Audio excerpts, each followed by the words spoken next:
네, 안녕하세요. 지난 시간에 이어서 이제 용언에 대해서 좀 더 공부를 해보도록 하겠습니다. 지난 시간에 용언에 대해서 동사와 형용사에 대해서 공부를 했었는데 동사는 크게 이제 목적어가 필요하냐 필요하지 않냐를 가지고 그 자동사와 타동사, 자는 스스로 자자고 타는 이제 남타자, 다른 것을 의미하니까 자동사는 이제 주어 하나만 있어도 되는 그런 것을 의미하는 거고, 타동사는 다른 것, 예, 즉 목적어를 의미합니다. 내가 밥을 먹었다 같은 경우에는 밥을이라는 목적어, 서술 내용의 행위가 이제 그 목적어에까지 미친다는 것을 의미를 하는 것이고, 그다음에 규칙 활용과 불규칙 활용에 대해서 설명을 좀 했었어요. 규칙 활용과 불규칙 활용에 대해서 설명을 했고, 규칙 활용이라는 것은 같은 이제 동일한 환경을 갖추고 있을 때 항상 그렇게 활용을 하기 때문에 예측, 처음 보는 단어가 나왔을 때 예측을 할 수 있다는 거였고, 그다음에 불규칙 활용이라는 건 동일한 환경을 갖추고 있을 때에도 랜덤하게 뭔가 결과가 나타나기 때문에 좀 예측하기가 불가능해. 예측할 수가 없어. 그래서 불규칙 활용이라고 하는 거예요. 지난 시간에 설명했을 때 내가 아까 지난 시간에 설명을 하다가 넘어가 버렸는데, 여기 이게 시옷 불규칙, 비읍 불규칙, 디귿 불규칙, 그다음에 여기가 르 불규칙인데 리을 불규칙이라고만 이제 타이핑이 돼 버렸어. 르 불규칙이에요. 그래서 르로 끝나는 거라니까 르 불규칙인데 타이핑할 때 리을만 돼 버려 가지고 지난 시간에 이걸 짚고 넘어갔어야 했는데 그냥 내가 넘어가 버렸어. 그래서 5가지 유형이 있었지. 어간이 변하는 거에는 5가지 유형, 어미가 변하는 거에는 이제 4가지 유형, 둘 다 변하는 거에는 이제 하나밖에 없었는데, 일단 이 5가지는 무조건 알고 있어야 돼. 그래서 이제 욕하는 거, 더럽다고 욕하는 거로 이제 5가지를 이제 외워야 되는데, 고등학교에 올라가서 고등학교 선생님들께서 이 4가지를 다 가르칠지는 모르겠어. 왜냐면 이제 일단 나는 이제 어떻게 가르치실지 모르겠으니까 다 일단 집어 넣어놓긴 했는데, 이 너라 불규칙이나 뭐 이런 거에 대해서 최근에는 이제 불규칙으로 인정을 안 하는 그런 추세가 있어요, 학자들 사이에서. 그래서 이제 고등학교에 올라갔을 때 이런 거에 대해서 수업을 해주시는 선생님께서 이런 내용을 이제 수업을 해주실지 어떠실지는 내가 모르겠어. 그래서 뭐라고 얘기는 못 하겠는데, 어쨌든 가르치실 수도 있고 안 가르치실 수도 있고 이런 것들이 있다. 4가지가 있다. 난 모르니까 일단 그냥 다 노는 거예요. 둘 다 바뀌는 거는 히읗 불규칙이 있었다. 히읗 어간 받침 히읗이 사라지고 뒤에 있는 어미가 좀 이상하게 바뀐다. 이런 것을 의미했었고, 그래서 이 불규칙 활용이라는 걸 이제 알고 있어야 한다는 거. 그다음에 이제 오늘은 이 어미의 체계에 대해서 좀 배워볼 건데, 어미의 체계는 조금 많아요. 그래서 이거에 대해서도 알고 있어야 되는데, 잠깐만.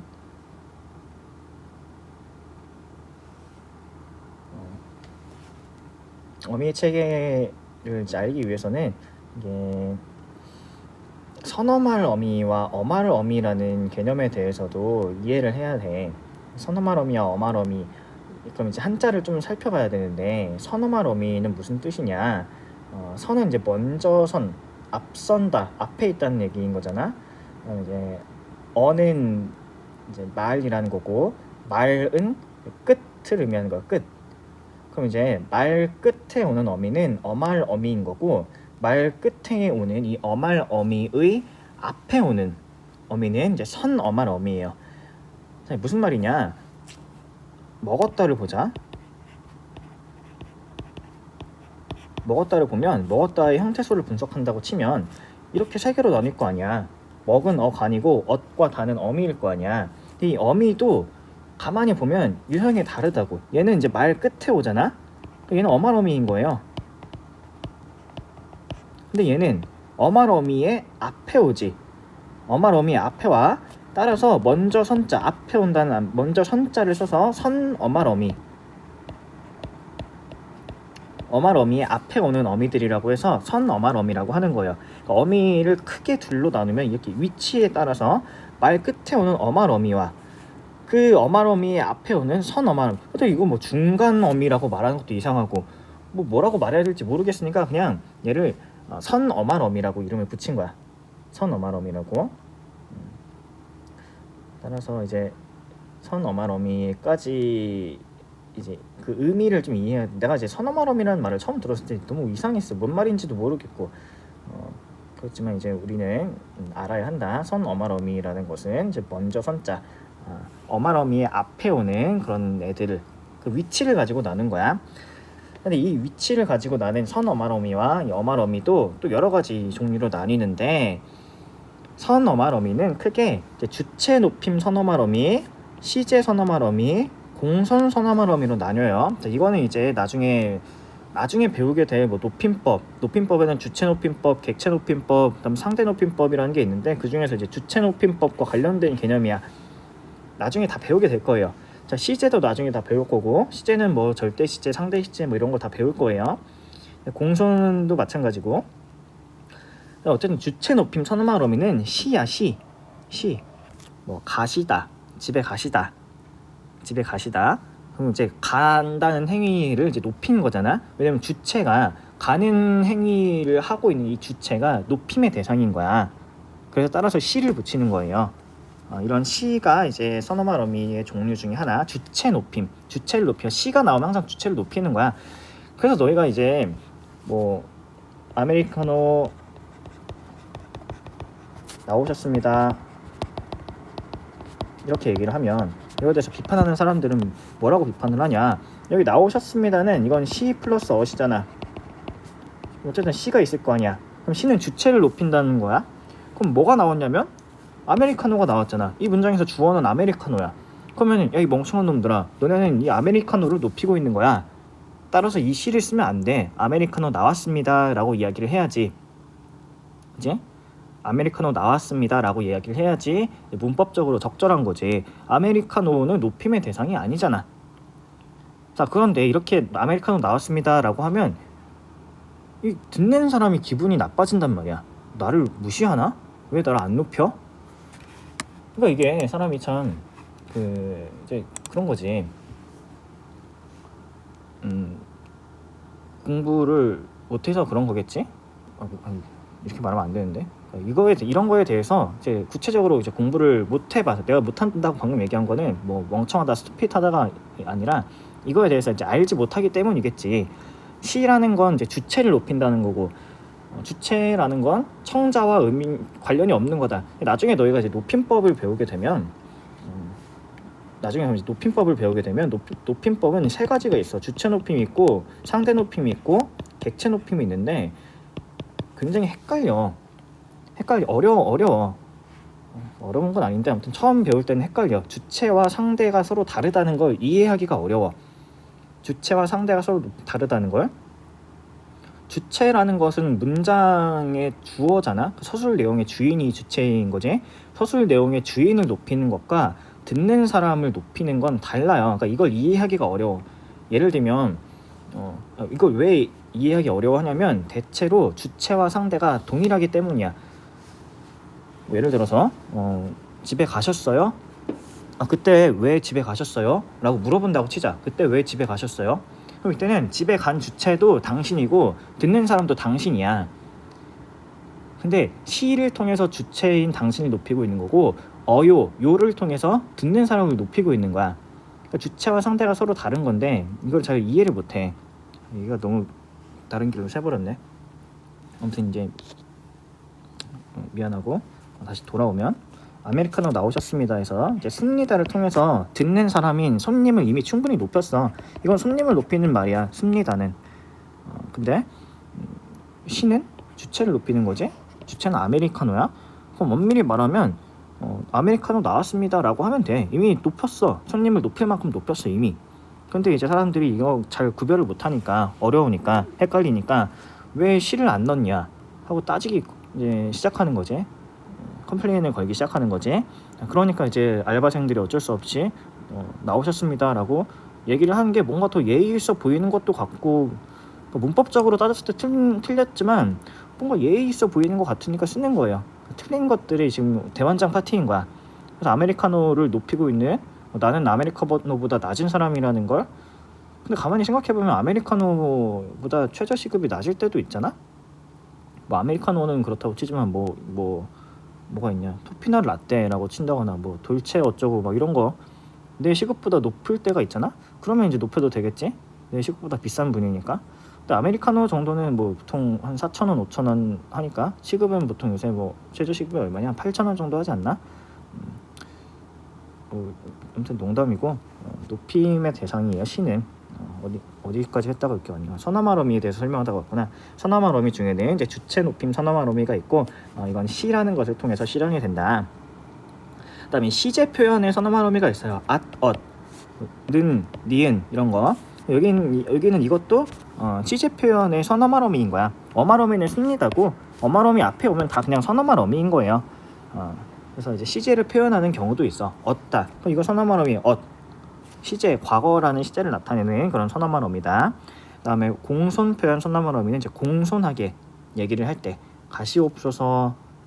뭐 이거 현대에도 가시옵소서는 너무 옛날 말처럼 느껴지지만 현대에도 그래요. 현재에도 막 백화점 가면, 백화점에서 안내 방송 나오는 거 잘 들어보면 준비했사오니 뭐 이런 말들을 막 써요. 했사오니, 다름이 아니오라, 뭐 이런 말들 쓸 때 공손하게 말하고자 하는 그런 어미들을 공손 표현 서너말 어미라고 합니다. 그러니까 서너말 어미에는 크게 이제 세 가지, 주체 높임, 시제 표현, 공손 표현 서너말 어미 이 세 가지가 있고, 자 이제 어말어미는 크게 두 가지로 나뉘어요. 종결어미, 문장을 끝내버리는 종결어미와 비종결어미. 어말에 위치하긴 하지만 문장을 끝내진 않아. 종결어미부터 볼게요. 종결어미는 종류가 5가지야. 문장의 유형과도 연관이 돼 있어요. 평서형 종결어미는 문장을 객관적으로 끝내. 가시다. 객관적으로 끝낸 거야. 다. 근데 의문형 종결어미는 이제 의문을 표시하면서 끝내는 거겠지. 가시냐? 선생님 가시냐? 아니면 가십니까? 뭐 이런 식으로. 명령형, 시키는 거지. 청유형, 같이 하자. 감탄형, 놀랐다. 이런 걸 표현하면서 문장을 끝내버리는 거야. 이제 문장 하나가 끝나는 거야. 이렇게 되면 가시다 하고 점 찍고 이거 물음표구나. 물음표. 가라. 느낌표. 먹어라. 느낌표. 느낌표. 이런 식으로 이제 문장이 하나 끝나버리는 거야. 이런 식으로 문장을 끝내는 애들을 우리는 종결어미라고 해요. 근데 반면에 말의 맨 뒤에 오긴 하지만 종결시키진 않아. 비종결어미, 안일 비자니까. 이때는 이제 연결어미와 전성어미로 나뉘어요. 전성어미부터 볼게요. 전성어미는 이제 너희가 명사절, 관형절, 부사절을 만드는 애들이라고 생각하면 돼. 배웠어요 이미. 기는 명사절을 만들어. 감 같은 경우에 이 말은 이미 끝났잖아. 이 말은 맨 마지막에 오는 게 이제 미음이라는 거잖아. 그럼 얘는 어말어미잖아. 근데 문장이 끝난 건 아니지. 명사절이 만들어질 뿐이지. 관형절을 만드는 거, 은, 는, 을, 가는. 말 끝에 는이 오지만 문장이 종결된 건 아니지. 관형절이 만들어진 거지. 그다음 세 번째, 개도록, 가도록. 가도록. 맨 끝에 도록이 와서 어말에 왔지만 문장이 끝나는 건 아니에요. 가도록, 부사절을 만드는 거지. 이런 걸 이제 전성어미라고 해. 전성이라는 건 바꿀 전, 성질은 성은 이제 성질을 의미하는 거야. 그러니까 전성이라는 건 성질을 바꾼다, 그런 의미인 거고. 너무 어렵게 설명할 필요는 없으니까 이만큼만 하고 이제 연결어미를 볼게요. 연결어미는 대등하게 이어진 문장을 만드는 고, 종속적으로 이어진 문장을 만드는 서, 가고, 가서 뭐 이런 것들이 있고, 보조적 연결어미라는 데가 나와. 보조적 연결어미. 이제 보조적 연결어미는 이제 본용언, 보조용언을 설명하면서 한 번 더 설명을 할게요. 조금 이따가 볼게. 보조적 연결어미. 자, 이게 어미의 체계인데, 어미의 체계도 알고 있어야 돼. 안타깝지만 서너말어미라는 게 있고 어말어미라는 게 있구나. 서너말어미에는 주체 높임, 시제 표현, 공손 표현이 있고, 어말어미에는 이제 서너말어미는 더 많아. 근데 그냥 이것만 내가 해놓은 거야. 어말어미는 이제 종결어미와 비종결어미로 나뉘고, 비종결어미는 다시 연결어미와 전성어미로 나뉜다. 엄청나게 많은 종류가 있다. 알고 있어야 한다. 특히 이런 걸 왜 알고 있어야 하냐면, 이제 연결어미나 전성어미 같은 경우는 견문장을 만드는 역할을 하기 때문에 더 알고 있어야 하는 거예요. 두 번째 이제 동사와 형용사의 차이를 봅시다. 동사와 형용사의 차이는 이것도 굉장히 출제가 많이 되는 그리고 많이 어려워하는 그런 부분 중 하나인데 동사와 형용사는 달라요. 같은 용언이지만 달라. 어떤 게 다르냐? 구체적으로 이 네 가지가 달라요. 일단 현재 시제를 나타내는 평서형 존결어미가 동사는 이 는다, 는 이런 시제 표현에 선어말 어미가 들어가야 돼. 근데 형용사는 그냥 다야. 아까 설명했잖아. 형용사는 그림 같은 거라고 생각하면 돼. 모나리자를 생각해봐. 모나리자에 그려진 그 모습은 지금은 이제 모나리자가 그려진 지가 엄청 오랜 시간이 지났잖아. 물론 과거에 그려진 그림이긴 하지만 모나리자라는 그림, 그 캔버스 안에 그려져 있는 그건 그 화가가 그 그림을 당시 그린 순간에 보고 있던 그 현재가 그대로 담겨 있는 거잖아. 더 쉽게 설명을 하면 사진을 생각해봐. 너희가 일주일 전에 찍은 사진 셀카가 있어. 그럼 지금 시점에서는 그게 지금 과거에 찍은 셀카이겠지만 사진 속에 있는 너는 셀카가 찍힌 그 순간의 너잖아. 그 현재의 너잖아. 그 현재의 내가 거기 박제되어 있는 거잖아. 현재의 내가 영원히 거기 박제되어 있는 거지. 따라서 100년이 지나서 봐도 현재의 너가 거기에 담겨 있는 걸 거 아니야. 마찬가지로 형용사도 그런 거예요. 사진이나 그림 같은 거야. 항상 기본형에 이미 현재의 모양이 갇혀 있는 거야. 그래서 형용사에는 뭐 는다, 니은다처럼 현재형 이제 현재 시제를 나타내는 말이 붙을 수가 없다. 예쁜다는 안 된다는 거야. 그럼 두 번째, 같은 맥락에서 현재 시제를 나타내는 관형사형 어미도 달라요. 관형사형 전성 어미도. 동사는 는인데 형용사는 은이야. 이제 느가 들어갈 수 없는 거야. 느가 이제 현재 시제를 나타내는 거거든. 그래서 먹는, 뛰는이라고 하지만 예쁘는이라고는 안 하잖아. 예쁘는이라고는 안 해. 예쁜이라고 하지. 지금 현재 예쁜 모양을 하고 있는 그 꽃을 가리킬 때는 예쁜 꽃이라고 하지. 예쁘는 꽃이라고 안 하잖아. 마찬가지야. 이 느가 현재를 나타내기 때문에 이 느가 불가능한 거야. 하지만 동사는 기본형에 이제 시제가 부여되어 있지 않기 때문에 이 느가 결합할 수 있다는 거고. 자, 세 번째, 명령형, 청유형 어미의 결합. 이 두 가지, 이 명령형, 청유형 어미의 결합과 목적, 의도, 이거는 똑같아. 동사는 의도를 가질 수가 있어. 의지를 가질 수가 있어. 내가 의지를 가지고 먹는 거잖아. 의지를 가지고 뛰는 거고. 근데 형용사는 상태하고 성질이기 때문에 의지를 가질 수가 없어. 내가 예쁘고 싶어서 예쁜 게 아니야. 그냥 그런 상태인 거지. 따라서 의지를 가질 수 있는 것에 대해서 명령할 수 있어. 먹어라. 먹는다는 의지를 가지게 할 수 있잖아. 근데 예뻐라. 이건 상태이기 때문에 여기서 명령하거나 할 수가 없. 청유를 하거나 예쁘자. 우리 같이 예쁘자. 라고 할 수 없다는 거야. 예쁘자. 그럼 이렇게 설명을 하면은 이렇게 물어보는 애들이 있어. 예뻐지자는 되지 않나요? 예뻐지자는 돼. 왜냐면 예뻐지다의 기본형은 예뻐지다잖아. 예뻐지다는 동사예요. 예뻐진다, 예뻐졌다. 뭐 이건 동사야. 이건 예쁘다랑 예뻐지다는 달라. 예쁘다는 형용사지만 예뻐지다는 동사예요. 이건 나중에 이제 피동사동 가면 배울 거야. 어쨌든 예쁘자, 예뻐라 뭐 이런 거 안 된다는 거야. 형용사는 기본적으로 의지나 의도가 불가능해. 의도가 없어. 여기 이런 걸 개입할 수가 없어. 의지를 가질 수가 없어. 형용사에 대해서는. 따라서 목적이나 의도를 가질 수도 없는 거야. 의지와 의도가 있어야지 목적과 의지가 있는 거잖아. 내가 밥을 먹으러 식당에 갔다. 내가 밥을 먹으려고 식당에 갔다. 내가 밥을 먹겠다는 의지를 가지고 간 거지. 하지만 형용사는 이게 안 된다고. 예쁘러. 내가 예쁘러 피부과에 갔다. 내가 예쁘려고 피부과에 갔다. 이런 거 안 된다니까. 예뻐지러는 되지. 이건 동사니까.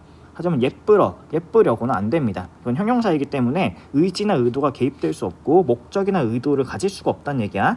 이 두 가지는 하나로 묶이는 거고 이 두 가지는 하나로 묶이는 거야. 결국에는 형용사는 기본적으로 그림이나 사진과 같은 것이기 때문에 그 자체가 현재형을 가지고 있다. 따라서 는, 니은 혹은 느 이런 현재와 관련된 선어말 어미들이 결합할 수가 없어. 이거 다 선어말 어미들이지. 이거 다 결합할 수가 없어. 반면에 이 두 가지는 이제 형용사가 가지고 있는 다른 하나의 성질인 의도나 목적, 뭐 의지 이런 걸 가질 수 없다. 왜냐면 계속 설명하잖아. 형용사는 그림 같은 거야. 형용사는 사진 같은 거야. 이미 박제돼 있어. 현재가 여기에 더 이상 뭘 바꿀 수가 없어. 그렇기 때문에 이미 사진 같은 거고 현재가 박제되어 있는 것 때문에 그 기본형 자체가 그냥 현재인 거고, 그다음에 여기에 의지나 의도를 개입할 수 없다. 그림한테 아무리 움직이라고 얘기해도 그림은 움직일 수가 없잖아. 그러니까 그게 안 된다는 거예요. 이해가 됐는지는 모르겠네. 아무튼 동사랑 형용사는 이렇게 달라. 동사는 형용사는 이렇게. 그래서 동사 이게 어떤 용언이 동사인지 형용사인지 알고 싶으면 이걸 적용해 보면 돼. 현재형으로 만들어 본다거나 명령을 시켜 본다거나 이게 되면 동사고 안 되면 형용사야.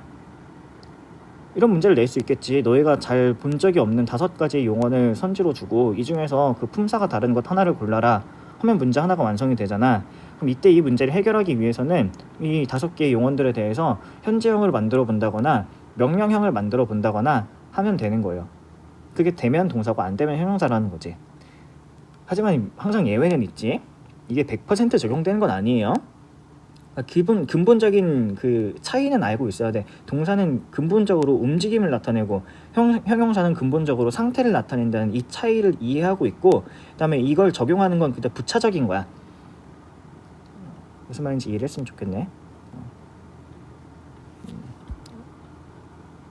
넘어가 봅시다. 넘어가 볼게요. 마지막 이제 우리한테 남은 마지막 큰 산, 본용언과 보조용언이라는 것에 대해서 좀 공부를 해봅시다. 너무 어렵네. 설명을 하려니까. 본용언과 보조용언.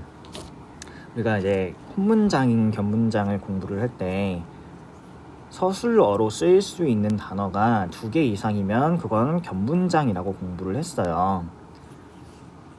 그러나 그건 정확한 설명은 아니었어.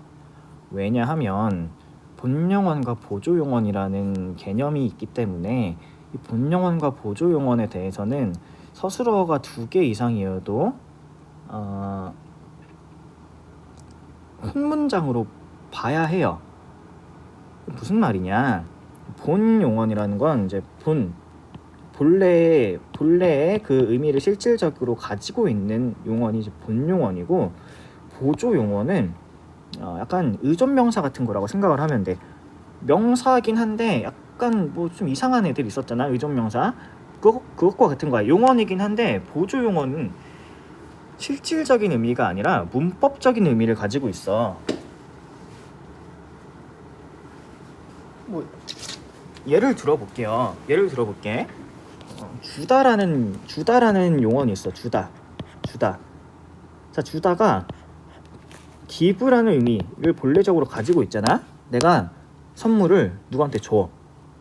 이런 기부의 의미를 가지고 있을 때는 그때는 본용언이야.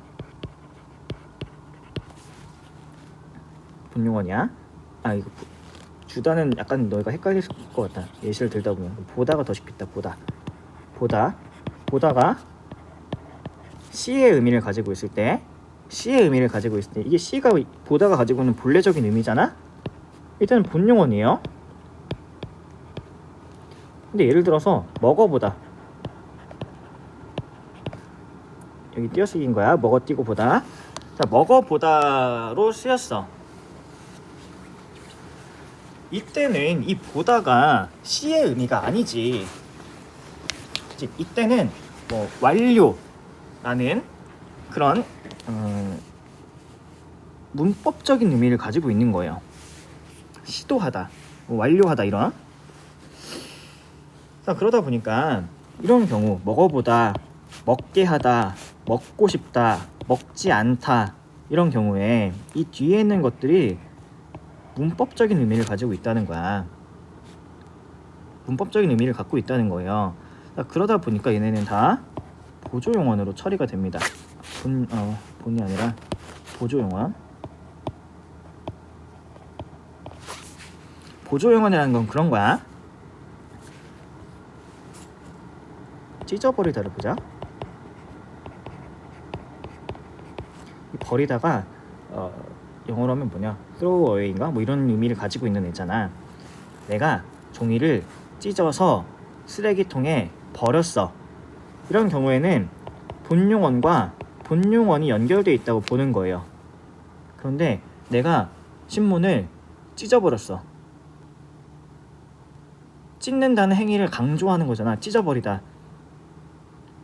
찢어서 쓰레기통에 버린 게 아니라 내가 찢어버렸어. 찢는다는 행위를 완료해버렸어. 그런 경우에는 본용언과 보조용언 구성이라고 보는 거예요. 헷갈리지? 내가 신문을 찢어서 쓰레기통에 버렸어. 이런 경우에는 이 두 가지가 다 본래의 의미를 가지고 있잖아. 이런 경우에는 본용언, 본용언 구성이에요. 근데 내가 신문을 찢어버렸어. 찢어서 쓰레기통에 버린 게 아니라 찢어버렸어. 이런 경우는 본용언, 보조용언 구성이라고 보는 겁니다. 자, 이때 이 본용언 뒤에 오는 이 어미, 이 연결어미들은, 이 본용언과 보조용언을 연결하는 연결어미들은 이 위에서 내가 아까 본다고 설명했던 이 보조적 연결어미인 거예요. 보조적 연결어미. 본용언, 보조용언 구성을 만드는 이 애들은 보조적 연결어미고, 보조적 연결어미에는 아, 개, 지, 고 등이 있어. 아계지고, 야계지고가 나오면 일단 얘네는 본용언, 보조용언 구성일 수도 있겠다는 걸 생각을 해봐야 돼요. 이게 되게 이해하기 어려운 개념이라는 것도 알고, 참 어려워요. 공부를 하면 공부를 할수록 더 어려운 게 이 본용언, 보조용언 구성이야. 앞으로 근데 많이, 그러니까 어렵다 보니까 많이 나올 거고, 이 본용언, 보조용언 구성은 어쨌든 우리가 알아야 하는 건, 이 본용언, 보조용언 구성은 혼문장이다. 혼문장으로 처리한다. 왜냐면 보조용언이 문법적인 의미를 갖고 있고 본래적인 의미를 잃어버린 거야. 형식 형태소처럼 되어버린 거야. 그래서 얘네는 혼문장으로 처리를 한다는 걸 이해를 하면 되겠습니다. 들어가자면 한도 끝도 없고 더 많이 들어갈 수도 있어. 근데 더 들어가면 안 될 것 같아서 그냥 여기까지만 설명을 할게요. 본용언, 보조용언 구성은 혼문장으로 처리한다. 그리고 이제 겁도 줄게. 고등학교에 올라가서 본용언, 보조용언 구성을 배우게 된다면 굉장히 많이 어렵고 헷갈릴 겁니다. 그럴 수밖에 없는 거야. 공부를 더 많이 해도 더 어려워질 수도 있는 이런 부분이 이제 본용언, 보조용언 구성이에요. 그래서 오늘은 어미의 체계와 동사와 형용사의 차이, 본용언, 보조용언 구성에 대해서 많이 공부를 해보았습니다. 굉장히 어려운 내용이야. 지금 여기서부터 나온 그 20페이지까지 이 위에 나온 내용들은 사실 막 그렇게까지 어렵진 않았어. 근데 이제 여기서부터 이제 난이도가 급격하게 올라가서 20페이지, 21페이지부터 규칙 활용, 불규칙 활용 이 표를 다 이해를 해야 돼. 어간이 변하는 유형 5가지, 어미가 변하는 거 4가지, 둘 다 변하는 거 1가지를 다 이해를 해야 되고, 그 다음에 어미의 체계, 선어말어미와 어말어미에 대해서도 다 이해를 하고 있어야 되고, 동사와 형용사의 차이에 대해서도 이해를 해야 하고, 본용언, 보조용언 구성에 대해서도 이해를 해야 돼요. 동사, 형용사 차이는 근본적으로 그거라고 해서 형용사는 그림이라는 걸 이해를 해야 돼. 이해하기 어렵겠지만 셀카 같은 거라고 이해를 해야 돼. 항상 그 안에는 현재가 담겨있지. 현재의 순간에 포착해 놓은 거잖아. 붙잡아 놓은 거잖아. 현재의 순간을 영원히 기록해 놓은 거잖아. 그러니까 기본형 자체가 현재형이라고. 그렇기 때문에 현재 시제를 나타내는 선어말 어미들이 결합할 수가 없다. 뭐 는, 느, 니은 이런 것들을 결합할 수가 없다. 그 다음에 이건 그냥 상태를 나타내는 그림이기 때문에 그림한테 백날 움직여보라고 의도를 가져보라고 해도 그럴 수가 없는 것처럼 의도나 의지가 개입될 수가 없다 라는 게 크게 이제 동사 형용사의 가장 근본적인 차이였어요. 자, 그 다음에 본용언, 보조용언 구성에 대해서도 배웠고, 본용언이라는 건 본래적인 의미를 가지고 있는 애들이다. 그래서 본용언들끼리 나열될 때는 그건 이제 견문장이야, 보나마나. 근데 보조용언이라는 건 본래적인 의미를 잃어버리고 문법적인 의미를 가지게 된 애들, 이를 보조용언이라고 해요. 이런 경우는 혼문장으로 처리하더라. 이런 경우를 잘 파악을 해야 한다는 거. 어려운 내용을 굉장히 많이 공부를 했습니다. 많이 고생했어요. 이 방과후 수업이 너희한테 얼마나 많은 도움이 됐을지는 사실 잘 모르겠어. 너무 어려운 내용을 내가 한 것 같기도 하고, 근데 중간중간 좀 어렵게 내용이 들어가긴 했지만 배워야 되는 걸 다 다룬 거예요. 배워야 되는 걸 다 다룬 거고, 그래서 뭐 이런 얘기를 한다고 해서 너희가 진짜로 뭐 어떻게 될지 모르겠지만 이 자료를 잘 보관하고 나중에 고등학교 올라가서 뭐 문법을 공부하게 될 때 이 자료들이 물론 예비 고의를 위해서 만든 자료이기 때문에 뭐 완전한 내용이 다 담겨 있진 않지만 그래도 기본적인 내용들을 이해하는 데는 좀 도움이 됐으면 하는 그런 바람을 가지고 있고, 그 바람은 이 자료를 버리지 않고 잘 보관하고, 잘 보관만 하는 게 아니라 실제로 고등학교 올라가서 이런 걸 보면서 공부를 더 이제 열심히 잘 하면 좋겠다는 그런 바람을 가지고 있고, 그리고 내가 유튜브에 올려가지고 너희한테 이제 뿌렸는데 원격 수업을 해야 하니까 이 얘기를 듣고 있는 사람이 몇 명일지 모르겠어.